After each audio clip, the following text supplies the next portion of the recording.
প্রথম প্রধানমন্ত্রী তাজউদ্দিন সাহেব, আওয়ামী লীগের সাধারণ সম্পাদক, তিনি শেখ মুজিবুর রহমানের কাছে গিয়েছেন, গিয়ে বলেছেন যে পাকিস্তানিরা আক্রমণ করতে যাচ্ছে, দেশের মানুষ স্বাধীনতা চায়, এখনও সময় আছে, আপনি স্বাধীনতা ঘোষণা করুন। শেখ মুজিবুর রহমান সাহেব বললেন যে না, আমি বিচ্ছিন্নতাবাদী হতে পারি না, পাকিস্তান ভাঙাতে আমার কোনো অবদান থাকুক এটি আমি চাই না, সুতরাং স্বাধীনতা ঘোষণা আমি দেব না। স্বাধীনতা ঘোষণা দেননি, পাকিস্তানের এক ক্র্যাকডাউন চালালো, লক্ষ লক্ষ মানুষ ঘর বাড়ি ছেড়ে উদ্ভ্রান্ত হয়ে পালিয়ে যাচ্ছে, গ্রাম থেকে গ্রামান্তরে পালিয়ে বেড়াচ্ছে, পাক বাহিনী মেশিন গান মোটর কামান দিয়ে নিরীহ মানুষ গুলি করে হত্যা করছে। এই সময় যে কোনো জাতি অবদমিত হয়ে যেত, চুপচাপ হয়ে আত্মসমর্পণ করত।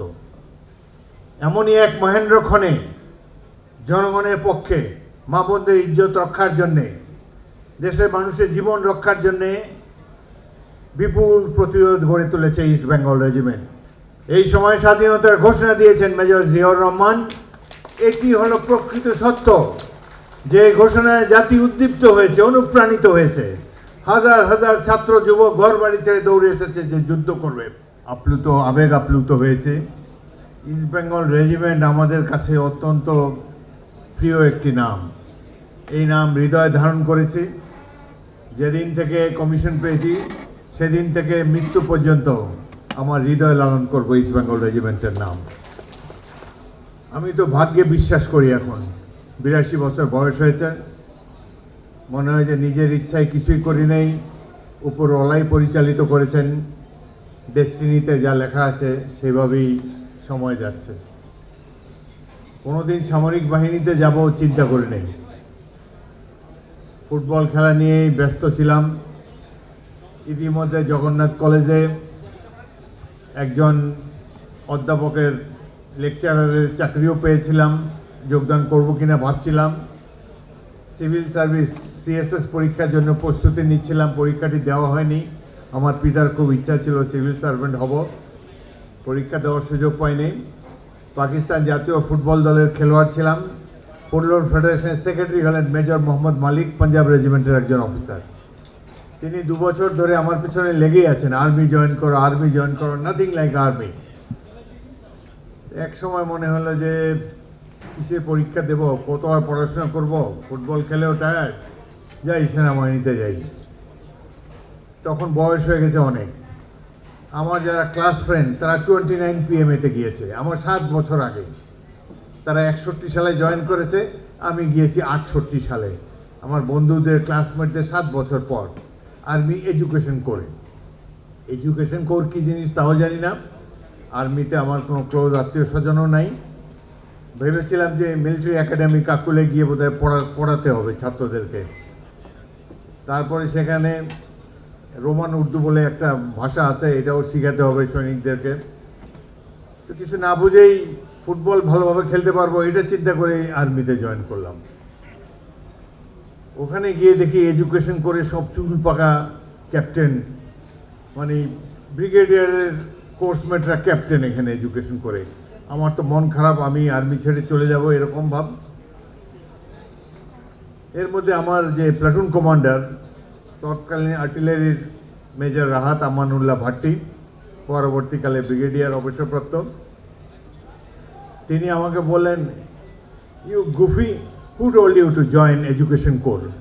আমি বললাম, স্যার আমি তো আর্মির কিছুই জানি না, ফুটবল খেলতে খেলতে এখানে চলে এসেছি। তিনি আমাকে বললেন যে তুমি অ্যাপ্লাই করো, you'll be of more use in a fighting arm, don't join army education core. তার কথা আমি অ্যাপ্লিকেশন দিলাম। তিনি তার ইনফ্লুয়েন্সিয়াল অফিসার ছিলেন, খুবই ব্রাইট অফিসার ছিল। তিনি জিএসকিউতে তার কলকাঠি নেড়ে আমাকে আর্ম চেঞ্জের জন্য একটি অর্ডার সেখান থেকে বের করলেন। জিএসকিউ থেকে আমার কাছে চিঠি এলো যে আমার রেগুলার কমিশন ছিল এডুকেশন করে, রেগুলার কমিশন সারেন্ডার করে আমাকে শর্ট সার্ভিস কমিশন নিতে হবে। তখন কিছুদিন পরে পাস আউট করবে 16 ওয়ার কোর্স। সেটাতে আমি যদি রাজি হই রেগুলার কোর্স সারেন্ডার করার জন্য রেগুলার কমিশন, তাহলে আমি ফাইটিং আর্মে যেতে পারবো। আমার প্লাটুন কমান্ডার বলে, ডোন্ট ওয়ারি, অনেক শর্ট সার্ভিস কমিশন অফিসার আর্মিতে জেনারেল হয়েছে, তুমি রাজি হয়ে যাও। আমি রাজি হয়ে গেলাম, সই করে দিলাম। তো আমি আমার কোর্সের ব্যাটালিয়ন সিনিয়র আন্ডার অফিসার ছিলাম, সেই কারণে বিশেষ বিবেচনায় আমার আবেদনটি মঞ্জুর হলো এবং ইস্ট বেঙ্গল রেজিমেন্টে যোগ দেওয়ার, ফাইটিং আর্মে যোগ দেওয়ার একটা সুযোগ পেলাম। কাকুলের মাঠে ফুটবল খেলা হচ্ছে ফার্স্ট ব্যাটালিয়ন এবং সেকেন্ড ব্যাটালিয়ন পিএম এর মধ্যে। আমি সেকেন্ড ব্যাটালিয়নের ক্যাপ্টেন। রেফারি হুইসেল বাজিয়ে আমাকে ডাকলেন, হাফ প্যান্ট পরা, সাদা প্যান্ট, সাদা শার্ট, চোখে একটা সানগ্লাস, আমার সাথে হ্যান্ডশেক করে বললেন, আই এম মেজর জিয়া, তুমি পাস আউট করে ইস্ট বেঙ্গল রেজিমেন্টে যাবে। My battalion is known as Senior Tigers, সেনাবাহিনীর সবচেয়ে champion football team Senior Tigers. আমি সাথে সাথে বললাম, ইয়েস স্যার, রাইট স্যার। একজন ক্যাডেট এত আন্তরিকভাবে কথা বলছে, একজন প্ল্যাটুন কমান্ডার এত আন্তরিকভাবে কথা বলছেন, এটাতে আমি মোহিত হয়ে গেলাম। তিনি আমার কোর্সে না, অন্য একটা কোর্সে প্ল্যাটুন কমান্ডার ইনস্ট্রাক্টর ছিলেন। মেজর জিয়ার কথাটা আমার মাথার মধ্যে গেঁথে রইল। আমার কোম্পানি কমান্ডার ছিলেন পাকিস্তান আর্মির বিখ্যাত এফএফ এর প্রথম ব্যাটালিয়ন, ফার্স্ট এফএফ এর একজন অফিসার মেজর শাহেদ জান। তিনি আমাকে অনেক দিনই বলছেন, দেখো আমি আমার সিওকে বলেছি যে এই কোর্সের বিএসইউ পাস আউট করার পরে ফার্স্ট এফএফ এ যাবে। আমি হ্যাঁ না কিছু বলি না, কোম্পানি কমান্ডার বলছে, চুপ করে আছে। পাসিং আউটের আগে যখন চয়েস দিলাম ফার্স্ট বেঙ্গল, উনি পুরো আমার কোর্সের সামনেই বলেন, তুমি চয়েস দিয়েছো ইস্ট বেঙ্গল রেজিমেন্টে? আমি ইয়েস স্যার।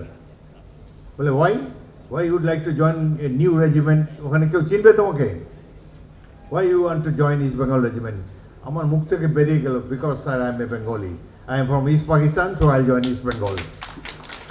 তার চোখ মুখ লাল হয়ে গেল, পুরা কোর্সের সামনে বলো, you are parochial, I send you to ordnance. আমার মন খারাপ হয়ে গেল। কোম্পানি কমান্ডার বলতেছে প্যারোকিয়াল, আমি আমার বলে, I had told my CO you will join, you have let me down. আমি চুপচাপ রইলাম। তো রেজাল্ট ভালো করায় আমার চয়েস গ্রান্টেড হলো, প্রথম 3 জনের চয়েস দিতে বাধ্য থাকে, সেভাবে ইস্ট বেঙ্গল রেজিমেন্টে এলাম। 1968 সালের ডিসেম্বর মাসে এক পড়ন্ত শীতের বিকেলে যশোর রেল স্টেশনে নামলাম। সেখানে একজন হাবিলদার স্যাশ লাগিয়ে একটা ডজ গাড়ি নিয়ে আমার জন্য অপেক্ষা করছে। আমারই ভুল হয়েছিল, সদ্য কমিশনপ্রাপ্ত অফিসার কোন ট্রেনে আসবো ওটা বলি নেই, বলছি যে জাস্ট যশোরে আসবো। তো সে সারাদিন ধরে অপেক্ষা করে আছে, বিকাল থেকে আমার জন্য যতগুলো ট্রেন আসে ঢাকার থেকে কিংবা খুলনা থেকে প্রত্যেকটাতেই সে অ্যাটেন্ড করছে আমাকে রিসিভ করার জন্যে। এইভাবে সে এসে স্মার্টলি একটা সেলুট দিল। তারপরে সেই ডিসেম্বরের সেই বিকালে ডজ গাড়িতে চড়ে ধীরে ধীরে প্রথমবারের মতো যশোর ক্যান্টনমেন্টে প্রবেশ করলাম। চারিদিকে জওয়ানরা খেলছে, মার্চ করছে। এইভাবে গিয়ে প্রথম ইস্ট বেঙ্গলের অফিসার মেসেজে উপস্থিত হলাম। রোজার দিন ছিল। এই যে প্রথম যোগদানের স্মৃতি, এটা ভুলবার নয়।